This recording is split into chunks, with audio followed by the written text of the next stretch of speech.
Good evening, everyone. My name is Dr. Melissa Clarke, and welcome again to another episode of Excuse Me, Doctor, where we deal in facts and science when it comes to helping to empower you with the right information around your health. We don't try to deal in speculation or feelings or misinformation. We actually debunk that so that you'll have the information that you need to be able to make the right decisions for yourself, your family, and community. And of course, it's more important than ever now to be able to do that. So I want to first greet everyone who's tuning in, my Facebook family and all the various watch parties, as well as the YouTube family, and anyone who's joining for the first time. If you haven't yet, please do me the favor of hitting follow if you're on Facebook and subscribe, that red button on YouTube. And so our topic tonight is one that is on a lot of people's minds, especially parents and sports fans as their children return to school or they go to college, in terms of the safe return to playing sports. We see that many teams and many children and young adults are testing positive for COVID-19. What does that mean for them playing sports? Are they safe playing sports? Can there be a safe return to sports? We have a fantastic panel lined up for you tonight. We're going to tackle those issues and more. So for my parents, for my athletes, for my sports fans who are listening, please get your questions lined up and ready. Start typing them into the chat because, of course, the sooner you get them in, the sooner we can get to them. And I'm looking forward to going over all of those with our really expert panel. So much has been happening that has impacted our health. So while you're getting your questions ready, I'm going to be guiding you through some of the highlights of what's happened this week with our weekly debunk, as well as our weekly update. So let's start with the update. We're going to first start with the numbers. Now, unfortunately, we sail past 6 million cases in the United States a couple of weeks ago. So now we're actually at 6.3 million cases. And I just have to mention that 250,000 of those 6.3 million cases came from that motorcycle rally. Remember a few weeks ago in Sturgis, South Dakota, with the 500,000 people, they've actually traced 250,000 new cases of COVID just to that super spreader event alone. It's not surprising. I mean, people were hanging out in bars, no masks, crowded together, all the conditions that we know spread COVID.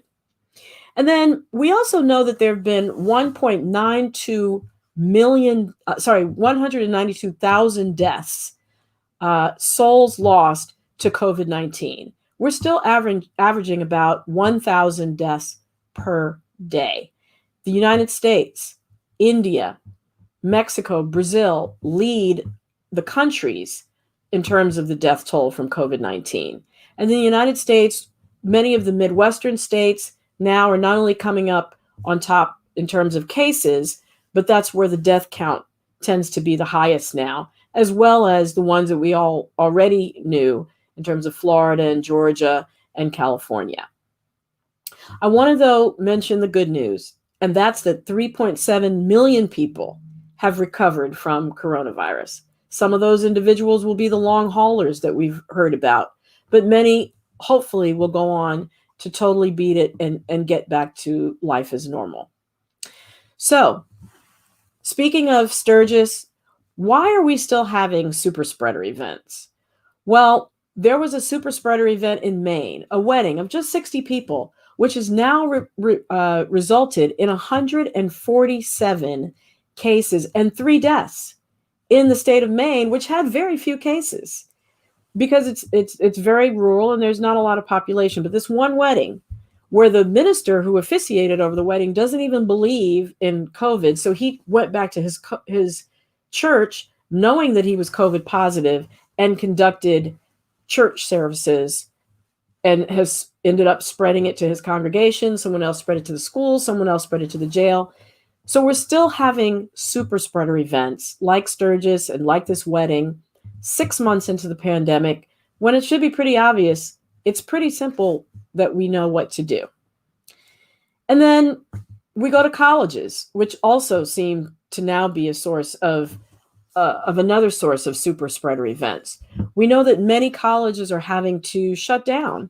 We've heard that Colorado College, for example, one of the New York State system colleges, Temple University, and James Madison University in Virginia, all have had to send their students home. And the concern with that is they're maybe going back to different parts of the United States, to multi-generational families, to parents or other individuals in their families who are at risk, and they're now carrying the virus because we know that many young people have no symptoms whatsoever, but yet can be infected. And we've also seen other colleges, many in the South, University of Alabama, University of Georgia, South Carolina, and then Illinois and Iowa State, all having huge outbreaks, having to threaten their students with suspension.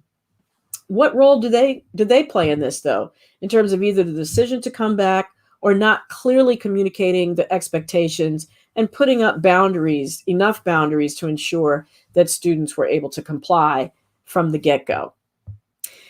So those are the super spreader events that are going on. I want to now kind of pivot a little bit to talk about asthma.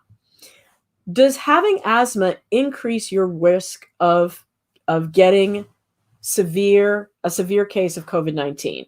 We know that anybody can get the virus, but when they get the virus, if you have asthma, does that put you at higher risk for getting hospitalized, for instance? Well, a new study came out that said no, actually it doesn't, which was pretty surprising to a lot of people. The one thing that I would say about that study, though, before you assume that if you have asthma, you're good to go, is we don't know how the study population broke down. We don't know if, for example, they mainly looked at young people, or they mainly looked at rich people or people with means. We don't know if they mainly looked at white people. So we don't know if those results can be generalized to everybody who has asthma. So the one take home that I would say is this, that we do know that if you have asthma, you are at higher risk for getting the flu. And so the very same things that protect you from getting COVID protect you from getting the flu. Because the flu can kill people with asthma, unfortunately, definitely hospitalize them. So physically distancing, wearing a mask, washing your hands, avoiding indoors and crowded spaces. If you have asthma, that's definitely the way to go. And also, we're just about at flu season. It's time now to schedule your flu shot with your doctor or your local pharmacy, especially important for people with asthma to decrease the risk of flu, and also all those measures to decrease the risk of COVID-19. The next thing I want to talk about is, mini strokes are in the news. Why are mini strokes in the news? Because President Trump has denied that he had mini strokes. Why did he have to deny it? Because there was an emergency trip that he made to Walter Reed in the middle of the night, and people have been accusing him of maybe having cognitive impairment or maybe having some physical issues. And so he felt the need to say, I haven't had mini strokes, although no one said he had. But I thought it was a good time to talk about what are mini strokes. It's actually when the blood supply in the brain gets cut off to not the areas that you typically associate with a stroke, which are your arm or your leg or things that affect your speech. These actually affect the areas that affect memory, the ability to make decisions, even your mood, resulting in depression. And so when these mini strokes happen, several of them in a row can eventually lead to your having problems with forgetfulness or making decisions or executing tasks. And the best way to diagnose it, if you're concerned about those symptoms, is to get what's called a neuropsychiatric test. It's the same thing that the president has said that he passed, the test that he passed. And oftentimes the extended version of it can take 1 to 2 hours, but it's important to get if you are concerned that you might have had mini strokes that have led to dementia. And of course, the best way to prevent getting mini strokes is to start to focus on things that decrease high blood pressure, high cholesterol, and obesity, because those are the main risk factors. And of course, smoking, definitely to quit it.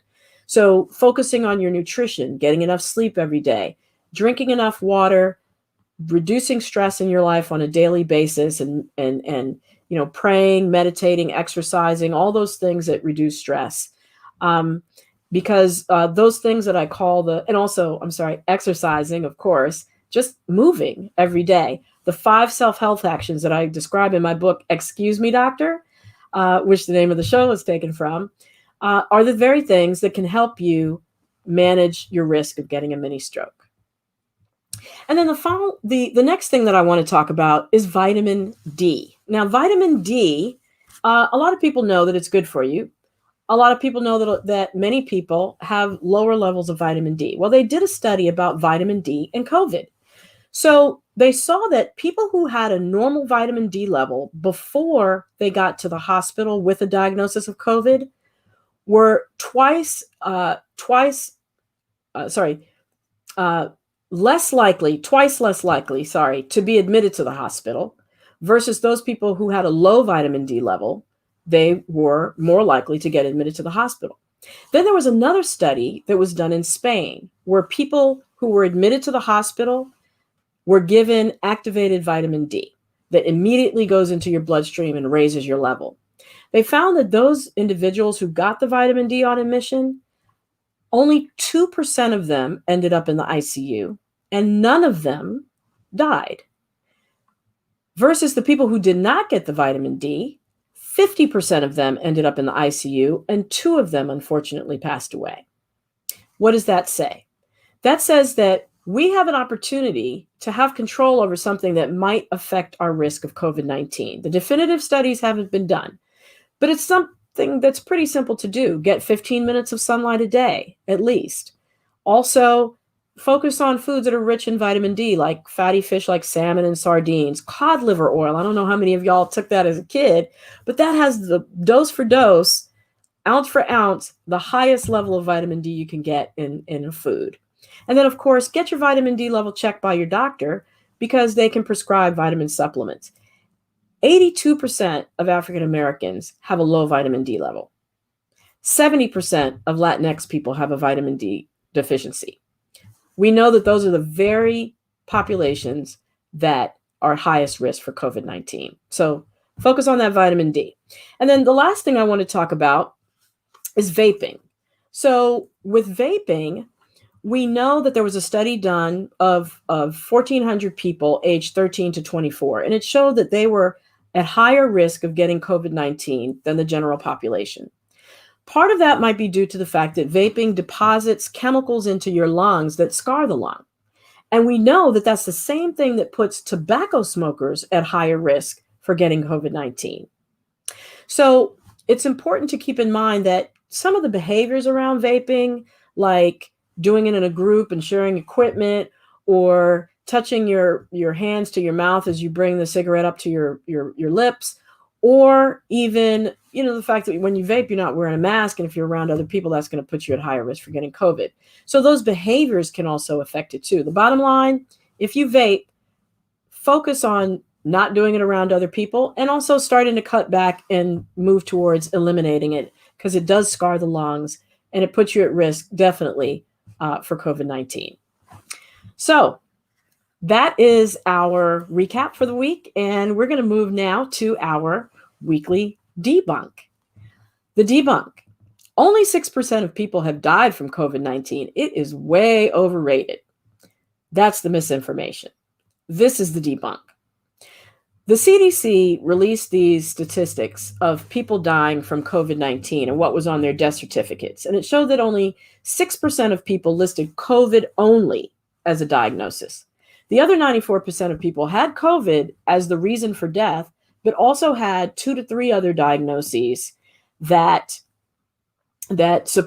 were considered contributing factors. So people are trying to twist that and say, oh, well, only 6% of the 192,000 people that have died from COVID really were due to COVID.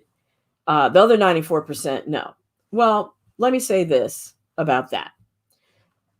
Basically, COVID preys on these underlying diseases, which we know: diabetes, high blood pressure, heart disease, obesity, cancer, HIV, We know that chronic obstructive pulmonary disease, COPD, we know that the people that have these underlying diseases were living their best life as best as it could be before COVID came along, and they were fine. It wasn't until they got COVID that they ended up in the hospital and died. So COVID was the cause of death. So the people that want to twist this and say that COVID is a hoax or COVID is overrated, they do not have your best interest at heart. Please keep that in mind and know that if you have an underlying risk factor or if you're over 65, you have to take COVID especially seriously. And if you don't have one of those things and you're healthy, you still could end up as one of the long haulers who have symptoms for a long time, or definitely spread it to the loved ones in your life who are vulnerable. Please take it seriously. So on that note, I want to move into our topic for tonight, which we know is all about sports. And I had this opening prepared that I was going to share with you, but right before I came on air, I read about a 14-year-old who lives in Georgia and goes to Statesboro High School. He's African-American. He plays football. He is now in the ICU with COVID-19.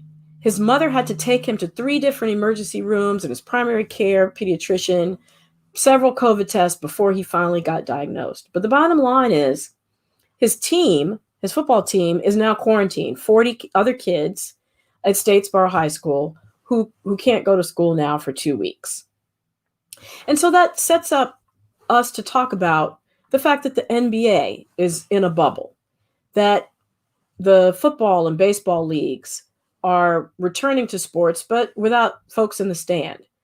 The Big Ten and the Pac-12 are choosing to sit it out, but the SEC and the ACC and the Big Ten are moving forward with their seasons.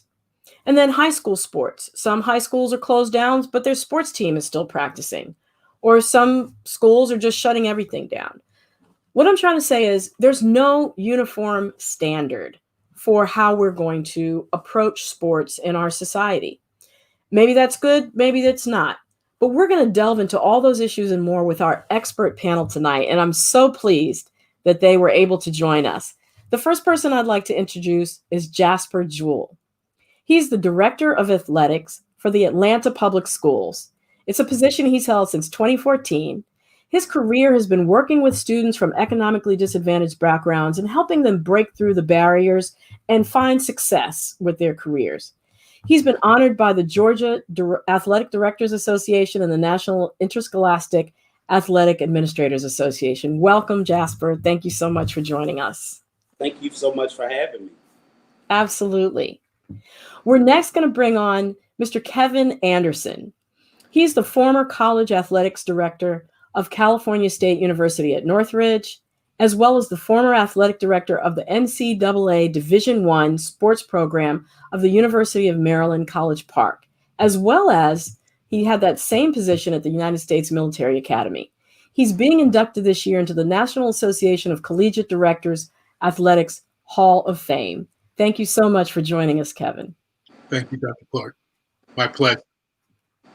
And last but definitely not least, Coach Kevin Broadus. He's the head basketball coach at Morgan State University. He's also the former head coach at SUNY Binghamton and has had assistant coaching positions at the University of Maryland, George Washington University, and Georgetown, where he was there when they had their trip to the Final Four in 2007. Welcome, Coach Kevin Broadus. Thanks for having me, Dr. Clarke. Absolutely. And just to get this out of the way, I'm going to call you Coach Kevin Broadus, and Kevin Anderson. Thank you for letting me call you Kevin.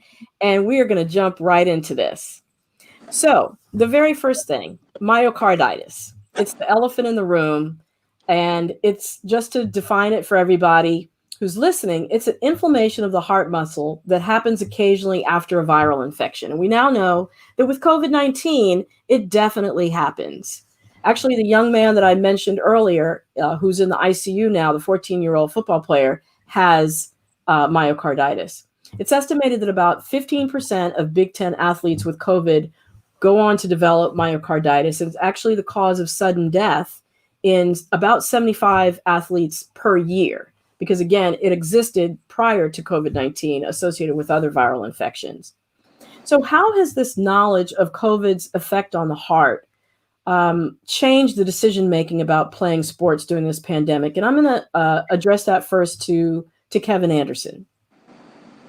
Well, if you look at it, and particularly with football, you're dealing with young men that are over 250 pounds that play in the offensive, defensive line, and some linebackers. So knowing this, there's already pre-existing conditions because they are overweight or obese.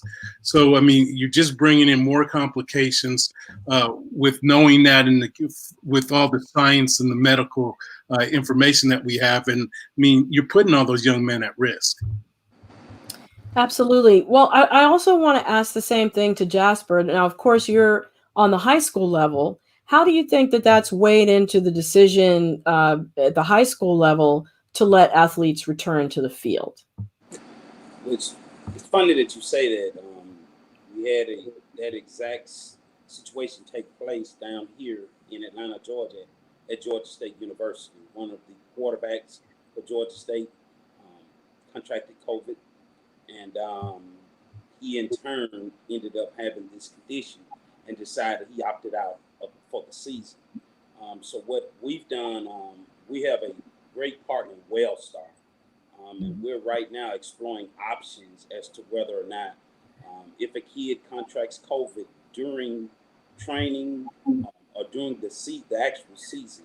Right now we're in fall sports season. We're looking at the possibilities of getting that kid an EKG before he or she can return to play. We have not hammered down all of the details with regards to that, but of course it's a scary situation. It really is, and it's one that is real. And that it's here, and we must address it some way sooner than later. Absolutely, and I'm very pleased to hear of that screening EKG. It's a great screening test because it can pick up myocarditis. The gold standard test, of course, is an MRI, but that's very expensive to do on a screening basis for students. Especially at the high school level where not everybody might have insurance, for example, or not everybody might get approved for the test. So I want to ask, is this risk communicated to athletes and to their families? And anybody who wants to take that question. Well, Dr. Clarke, that is a good question, and I would think that it probably varies, and some people are conscious of this and probably share this, and some people don't. I mean, if we're really being honest with one another tonight, when we look at this, and particularly I believe with college football, if it wasn't for TV and if it wasn't for the money, I don't think anybody would be playing. And it's very obvious that we look at the news every night and we see that all these, not all of them, but these young people congregate, they go out and party and everything else. So you don't have a bubble situation like the NBA. I mean, you're allowing everybody to be susceptible to this. And that, it's just, I don't think it's the right thing to do with what you shared with us, with all the scientific information that we have and all the medical information that we have. It's very risky. We're a society where when we look at this, if a young man or a young woman happens to die from this, can you believe what the fallout will be? The other thing that you brought up is when the Big Ten came out and announced that they weren't going to play football. I believe it took a lot of courage for the recent commissioner to do that. But he was challenged by some of the people that are in his own league, and being in the Big Ten and working with the former commissioner, Jim Delaney, I don't think anybody would have challenged him and they wouldn't have said anything. So, that's very disturbing in itself, that you have a commissioner who stepping forward and is trying to prevent any of these ill things to happen to anybody who's playing, and for him to be or have to take on criticism. It's mind-boggling, and I just don't think it would have happened with the old commissioner. You bring up some excellent points, Kevin, and I just want to pick up on you said we're being honest with each other in terms of the money that's involved at the college level.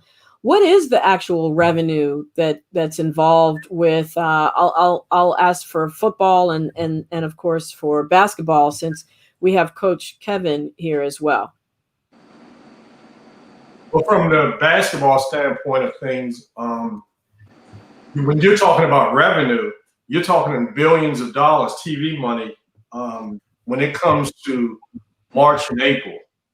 And as for basketball alone, ESPN, you have the Fox Sports, you have networks all over the country, and it becomes it's big business, it's big money. And the thing that we have to understand, we have to realize, and we have to understand, we can't politicize, sports with political things. We have to wait till this thing is, it's safe to play. Money, I know money is driving all of this, but we're putting people in harm's way. Now, one thing I have to say, Mr. Anderson made a great point. When families get involved, you have liabilities now. You have all kind of things. And one thing that I haven't seen in all my years of coaching that they're doing a lot of now is the EKG and the temperature readings every day. These are the precautionary measures they're taking every day. And they're not going to let these kids play if they have these high temperatures. And testing positive one time, it's going to stop some things from going. So, this money, I know it's big business with basketball and football, but we can't let the political part play a role in this, and we have to be safe because, like you said, if someone, God forbid, passes away doing this, playing athletics, it's going to hurt the game tremendously for years to come. Absolutely. Now, I didn't mention that, and I should have, that HBCUs, for the most part, have decided to postpone fall sports. Can you, Coach Kevin, maybe walk us through what the discussion was at Morgan in reaching that decision? The discussion was safety first, and I applaud it. And people always want to talk, down sometimes on HBCUs. I thought they took a stance that was needed, and they took it right away and not wait till something happened. Fall sports have been put off to the spring, hoping that they will have some kind of things in place that will help to prevent the COVID spread. They jumped out, and I was proud to be a part of, that. Some people, of course, was like, oh, we want to play. I had a kid, I never forget, and I won't say his name, said, I'll die to play this game. I said, be careful what you wish for, because one thing I know about COVID and the times we're in, it doesn't discriminate with color, right. Anything. You have to be careful, and, and the MEAC has taken all the precautionary steps to at least have a success, hopefully a season in the spring. So we'll see if we do have it then, but everything's up in the air. I think it's across the board with all leagues. No one is, everyone's at a risk when you go out there. They don't know how they can catch it, how they can transfer it to someone else. We're all in the, I'm not gonna say guessing game, but we're all in the don't really know. And we have to follow what the doctors say. You're absolutely right. It's so random. You don't know people with pre-existing conditions are at high risk, but you don't know of people who are healthy who might have a bad go of it with COVID-19. So Jasper, can you comment for me a little bit about what was the decision-making process in Atlanta Public Schools about returning to sports? Well, we have a new superintendent, Dr. Leeson here, and it came over from Birmingham, Alabama. And we've had extensive conversation regarding return to play. As a former athlete myself, I realize and I understand, number one, the importance of athletics, what it does in terms of the social aspect of a young man. I was from an inner city school system. Athletics, quite frankly, was my way out. But we also knew and understand the risks that are involved with COVID, and quite frankly, the fear of the unknown. Because it's a mystery disease. We really don't know, even though science is developing and we're learning more and more about COVID-19, it's a mystery disease. So we really don't know what we needed to know. So um, we dug our heels into CDC very hard, and we worked very hard with our local county department of health. And we studied as much as we can, and we received as much information as we possibly could before we made any type of decision. We initially started in groups and pods of 10. We do daily temperature checks. We do pre-screening. We ask questions. We have a phenomenal relationship with Wellstar Atlanta Medical Center. They have sent us full-time athletic trainers as well as part-time trainers to be on site to make sure that the kids are properly scanned and their temperatures are checked. And we decided, hey, as the virus continued to develop and continued to get harder and worse in certain instances, there would be times where we would shut down this summer, and there would be times when we would slowly move forward. So we made an active decision to say, hey, let's give it a try. If anyone knows Atlanta Public Schools, it's an extremely diverse school district, right in the heart of Atlanta, which is, of course, the capital of the state of Georgia. But they also know that athletics is a need for a lot of our kids. Quite frankly, if they don't have that outlet, it's a huge possibility that we'll lose them to the streets or anything else. So we wanted to proceed with extreme caution. We wanted to at least give it a try. If our numbers continue to increase, or if they even today, if they continue to increase, then we have no problem shutting fall sports down totally. There's been a lot of conversation in the state of Georgia regarding that. We are, of course, doing online learning right now. So the kids actually don't come to school to participate in athletics until around 3 o'clock each and every day. So it was a decision that was well thought out. It was well planned. We had a phase 1, phase 2, and a phase 3. If at any time something happened or there were hiccups in any of those phases, we had no problem shutting it down. Have any students tested positive to your knowledge? Yes, we've had anywhere between 5 and 6 cases total. But I can say that those cases were not spread through teammates. Those cases were mostly where the student was exposed at a party or at a beach or somewhere before they entered the school site, whether it was through their parents or through a loved one or through just a friend.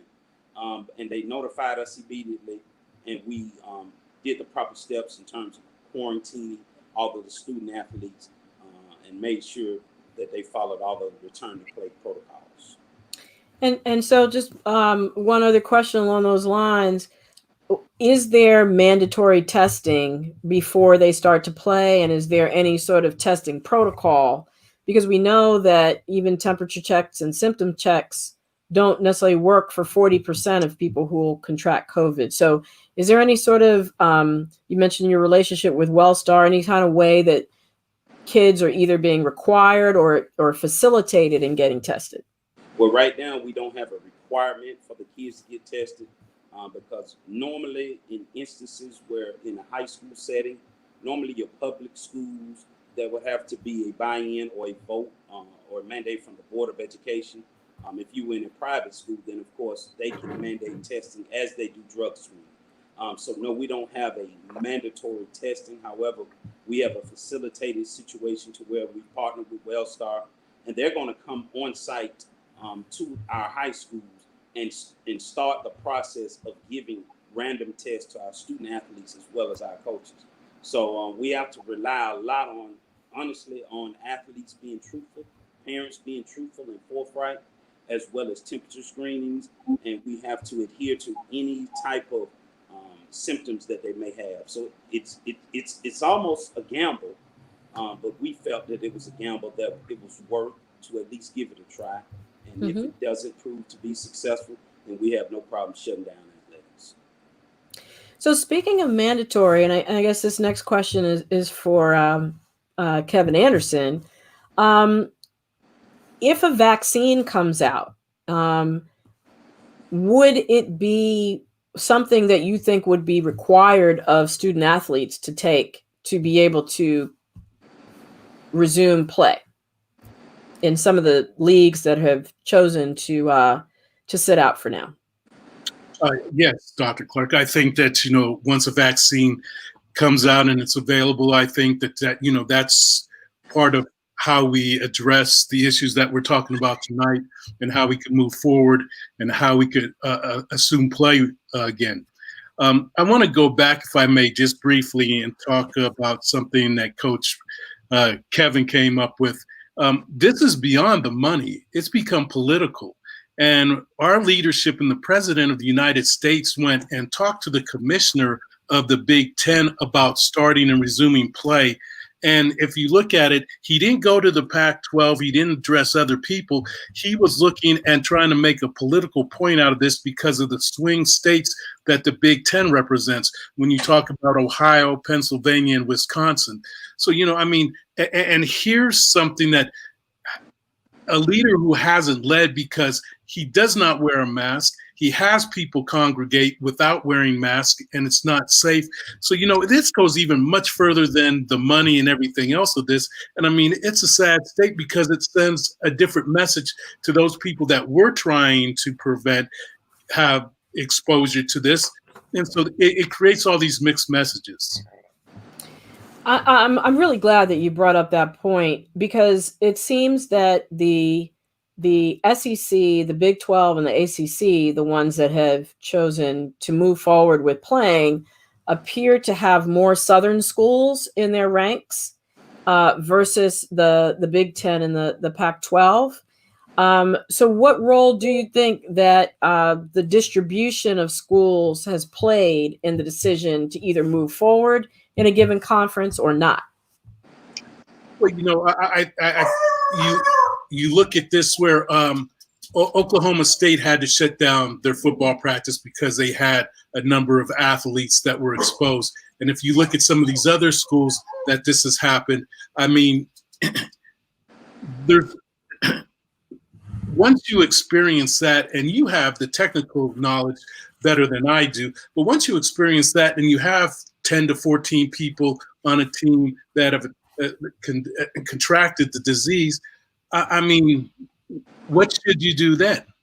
And if you look at going, so now what happens if you play Oklahoma State and they're playing one of the other Big 12 schools, and now they expose that other team? So now you have, like you said, you've had a multiplier, and where is the safety in all this? Where do we really account for these young men and women who we're trying to keep healthy?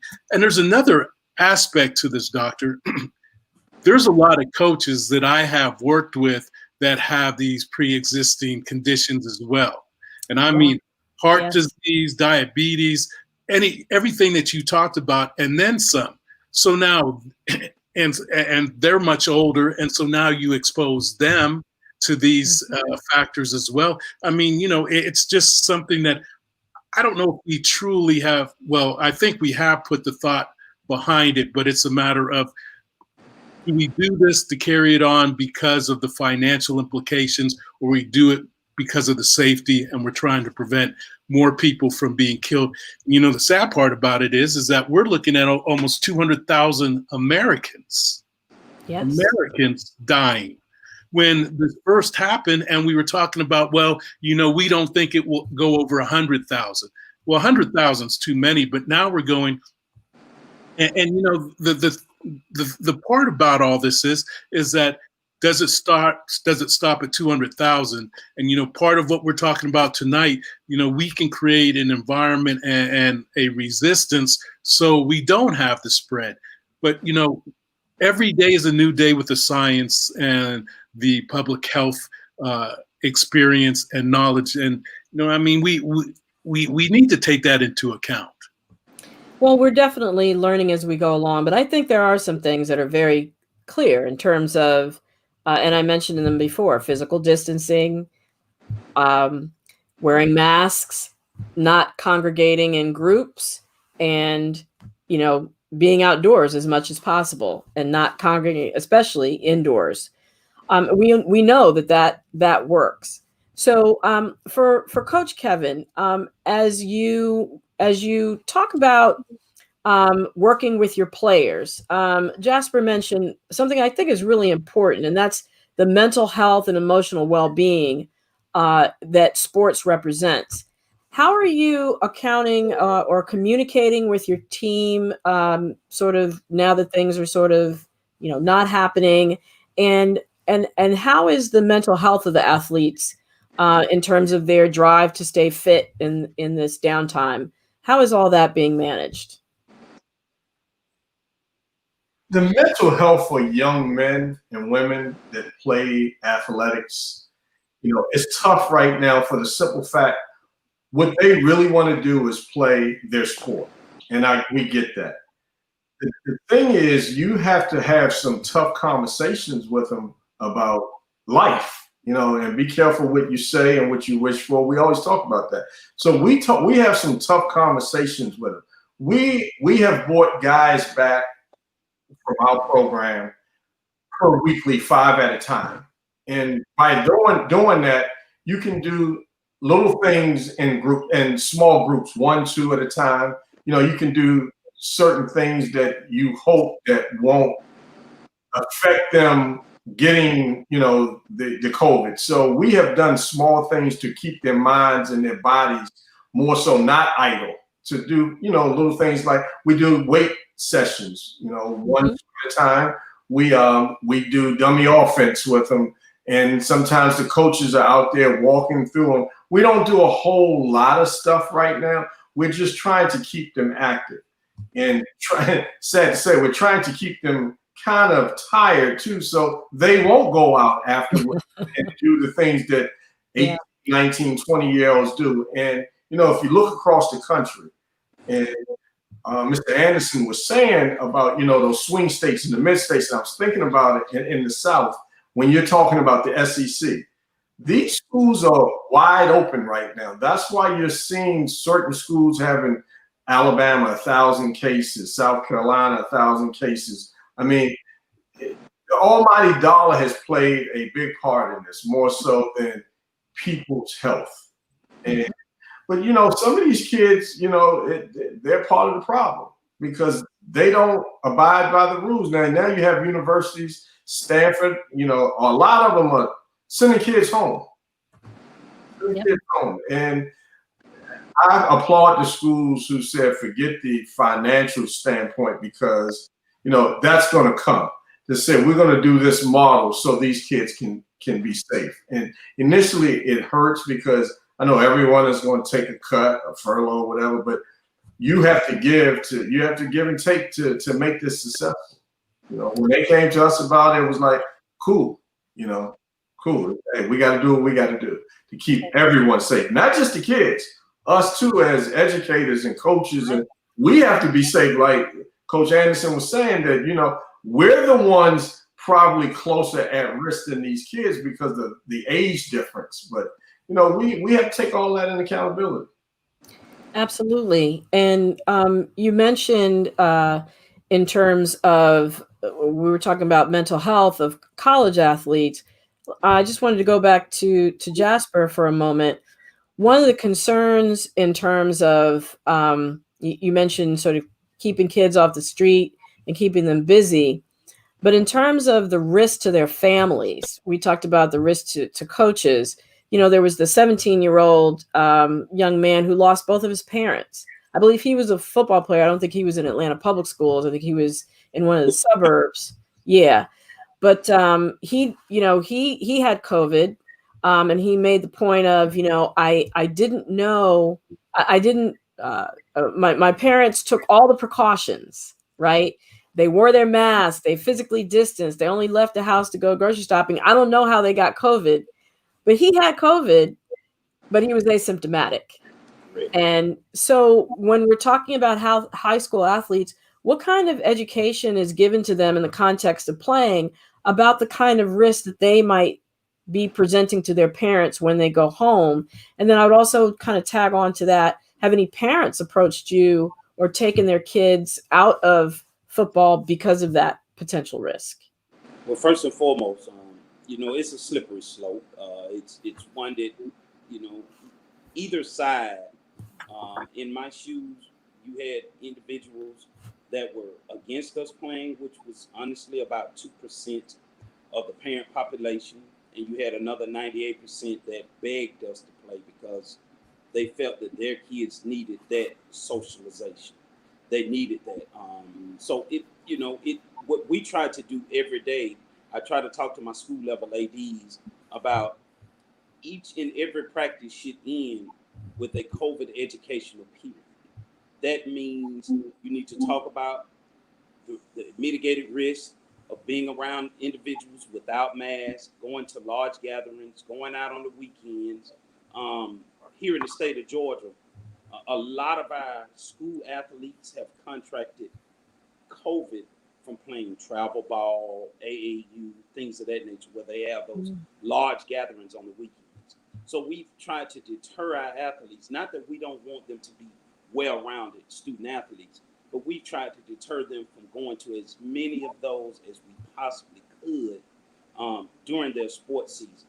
I mean, it's a tough situation, but there was such overwhelmingly support for us to move forward and play. We wanted to just experiment with it and give it a try. And so far, knock on wood, it has been good for us. I can say that as a district, we've been, from our student athletes that have been reported, we've been COVID-free now going on 2.5 weeks. We've had one single isolated case at one of our schools, and they'll be back to playing next week. We do have at our stadiums, our protocols are strict. We have no fans at any of our fall sports on any of our campuses or at any of our stadiums. We have 0 fan interaction right now. The kids are pre-screened before they come. We make sure that all of our referees, officials, doctors, trainers, coaches wear masks. Even the kids that are not engaged in competition on the playing field, they have to be masked up. Our police are masked up, our security are masked up. So we've really stepped up with in terms of trying to do as much as we possibly could on our side to protect it. And I just wanted to remind everybody to make sure to type in your questions so that we can get to them. You brought up an excellent point, though, about these sports leagues that are even outside of school. And, I don't think I've really heard anybody discuss what's going on with that and any sort of regulations around that. Can anybody speak to, the pressure for kids to play in those leagues? Maybe they're looking for scholarships and for extra exposure and extra practice. What kind of pressure is on them around, scholarships and recruitment in terms of the decision to play? Well, I know Coach Kevin can speak more directly to it because he's a college basketball coach, but I can just speak briefly on it. The pressure is huge. The parents, in a lot of districts, in a lot of areas, particularly here in the state of Georgia, a lot of times, a lot of coaches or national scouts, etc., they go to these AAU leagues or these travel ball leagues probably more frequent than they do the high schools to look at the kids, to evaluate the kids, things of that nature.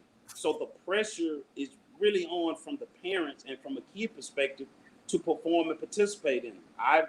I've seen video, and I have not gone to any of those events this spring or this summer because from what I've seen, there's been no social distancing, an unlimited amount of fans, and I didn't feel safe because I have a wife and daughter to come home to. Sure. So I didn't feel safe just going there just to see any of our kids. But I know Coach Kevin can speak more detail to that. Well, from where I sit at, the AAU part never stopped. It's just different. Our new normal now is they still play, but now they're live streaming it where you can see the games. Coaches cannot attend it. College recruiting, this college recruiting period was canceled for the spring, the summer, and the fall.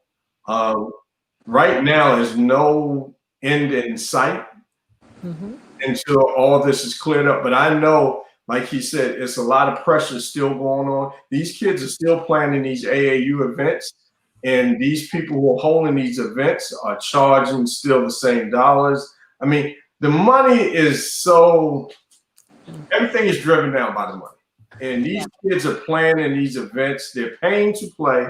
They're charging coaches to live stream them or to Zoom them. So it's still going on. Now, I don't know all what has transpired as far as have kids come back positive, negative. I haven't heard much, but I know they're still having these events. Nothing has stopped.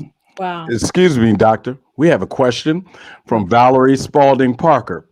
Are athletic scholarships affected by those unable to play? Also, are potential scholarships, I think we answered that, affected by wanting to get one in suspended sports? Maybe Kevin Anderson, maybe you could take that one. So what you see now is all the scholarships have been honored, and those young men and women who have lost an opportunity to participate, there has been some rules that have been made that they can come back and the school could honor their scholarship. So it's a mixed bag because some kids are saying, no, I'm through, I'm not going to do that. And a lot of those young men and women are looking at professional opportunities. But you're looking at some of the schools too that said, I just can't afford this. I can't have those scholarship athletes come back and then have the new class come in as well. So I've heard that some people are just encouraging the young men and women to move forward. Doctor, and this might be a conversation for another time, but I want to go back because this mental health issue goes far beyond the virus. And one of the things that Kevin and I worked with at Maryland, and you'll see in what he does with his student athletes, is that we have young men and young women on campus that have many kind of different mental health issues. And the athletic department and the schools are not really equipped to even start to deal with these things. The other thing is that a lot of these campuses, particularly the majority campuses, don't understand about the rules of engagement and how, as Jasper was saying, that, the Black community and our community deals with these things and what these kids have to deal with and everything else. So, after this whole virus thing is over and that we've now acknowledged this, I think this is a major topic and subject that needs to be addressed because it's widespread. You're having these young men and women come to our campuses now. They're on medication. They have different issues that they're dealing with. And we have people on our campuses, particularly the majority campuses, that really don't even understand and don't know even where to start and how to address these issues. And a lot of times mental health resources, even on college campuses, are scarce. And so it's even hard to get help, definitely at the high school level, but also at the college level in terms of the kind of counseling needed. And one of my particular concerns when we talk about African-American athletes and to the same extent, Native American athletes and Latinx athletes is the fact that because their families are disproportionately hit during this pandemic, they're more likely to be dealing with issues of loss of a family member or ill health of a family member or economic loss, job loss, because maybe folks in their family are frontline workers or in industries that have been particularly hard hit. So there's sort of a disproportionate effect on the African-American athlete. And that's one of the things I wanted to actually ask in terms of at the college level. Is there particular emphasis, and maybe it might be even more true at HBCUs, on the fact that the African-American community has been hit more and there needs to be some sort of additional consideration given to that? Well, Doctor, I think one of the issues is that I don't know if many of these schools even realize or take into account that this is happening in our community and in our homes. Mm-hmm. So that's a major issue right there. What the country is going through now, and we're looking at systemic racism and white privilege. that I believe that has not even be considered on the most part with most of these institutions, because they haven't even started to think that far and that deep. Wow, that's discouraging, but I guess it also raises the issue of that needs to be on the agenda, I think, of people who can have influence in that area, because someone has to advocate for our college students who are our future leaders of tomorrow, and they're particularly going through, I think, a tough time. So, not to monopolize the time, but I mean, it took that videotape of George Floyd being killed to get America conscious and raise these issues. And had it not been on video, it would have never happened. Yes, that we probably would have been told that he was resisting arrest and that it was his fault, and that, you know, he died because he wasn't doing the proper thing.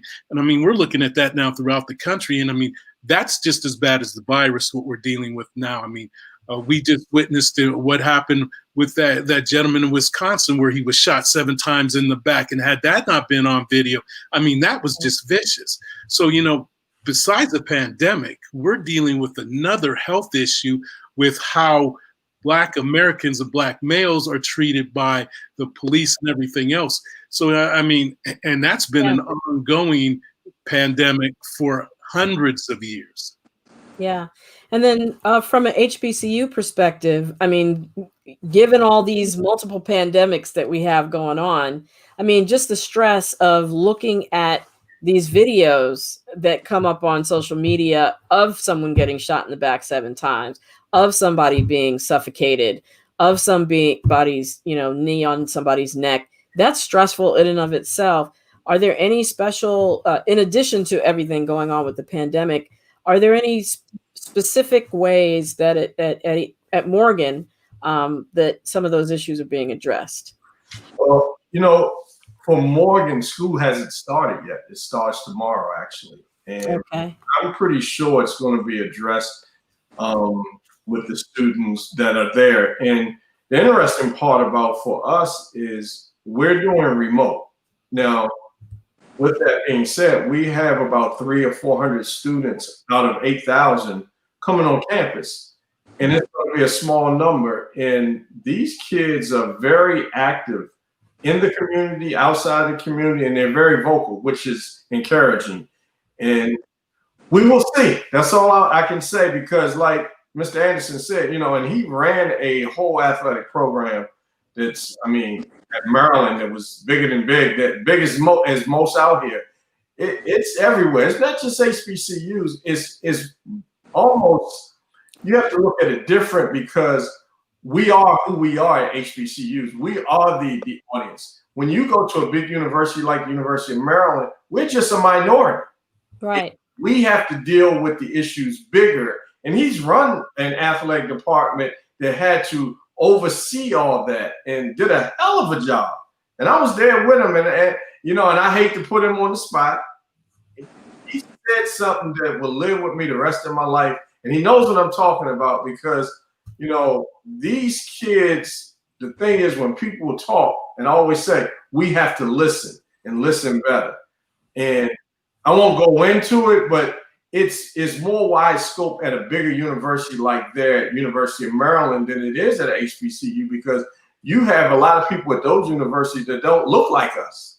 And we have to deal with that every day. So the key is, are those kids getting the right amount of, you know, counseling like these kids at HBCU? Because we talk about it every day at HBCU. They don't talk about it. It's normal at these other universities to be treated in a, you know, a different way. So yeah. Well, I can't believe that this hour has flown by like this. You all have been incredible in your transparency, in the wisdom that you've shared. I think that we have covered so much. There's still so much more that we could have covered, but unfortunately, time won't allow. I really want to thank you all for joining us. And I just want to underscore some of the points that, you know, it is a balancing act, that we have to look at the mental health of our young people. The fact, as Mr. Jasper Jewell said, that sports helps to keep some young people off the streets. But at the same time, we also have these issues that are larger than that, of life or death, really, essentially, when it comes to sports. And we talked about the role of politics and the role of the economics and the role of culture in the decisions that are being made in terms of whether to play or not to play. Those places that are playing are appearing to try their best to keep people safe, but there's so many unknowns still. So I think that the best that we can do as we move forward, again, is to look at the facts, to look at the science, to value people's lives ahead of everything else, and continue to make decisions, again, not using misinformation or speculation, but using the facts and the science. So again, thank you all so much. I'm going to be back next Monday. So today was Tuesday. We had this episode only because yesterday was Labor Day, in honor of Labor Day. But I'll be back next Monday night, 9 p.m. East Coast, 6 p.m. Pacific time. Thank you so much for joining me. And until I see you again, thank you to my panel. And remember to please be wise, be well, and be health empowered.